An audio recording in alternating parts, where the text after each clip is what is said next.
وصلى الله على نبينا محمد وعلى آله وصحبه وسلم.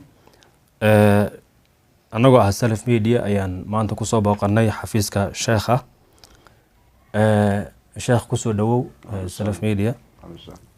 Sheekh waxaan kugu nimid su'aal kooban oo maalmahan taagnayd inaan ku weydiino. Su'aasha oo dhigan waxaa jiray hadal maalmahan baraha bulshada qabsaday oo uu soo jeediyay sheekh kamid ah culimada Soomaaliyeed oo aadka loo yaqaano. hadalka oo u dhignaa in xoreynta Sool Nairobi ay bixisay lacag dollar ahaan gaaraysa 1.8. waxaa jirtay hadda ka hor culimo aad adiga guddi u tahay inay lacag u aruuriyeen laascaanood ayna geeyeen.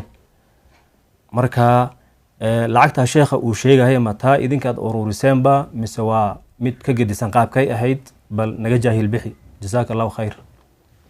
بسم الله الحمد لله والثناء لله والصلاة والسلام على رسول الله وعلى آله وصحبه ومن والاه. أما بعد وما سنتهن سلف ميديا أدواد ما سنتها جزاك الله خير أخي الكريم عبد الرشيد. سؤال شاسي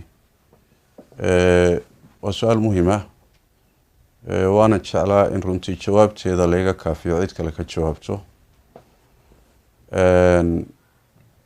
وين مضنتها هاي إنه waxyaalaha shubahaadka keeni karaya faham darrada ama si xun loo isticmaali karo la saxo waa hadyigii nabigeena sallallahu alayhi wa alihi wasallam oo rasuulkeena sallallahu alayhi wasallam maalin maalmaha kamida ayaa waxaa soo booqatay xaaskiisa Safiya bint Huyay radiyallahu ta'ala anha isagoo nabigu masaajidka itikaafsan yahay bay u timid way la sheekaysatay habeen.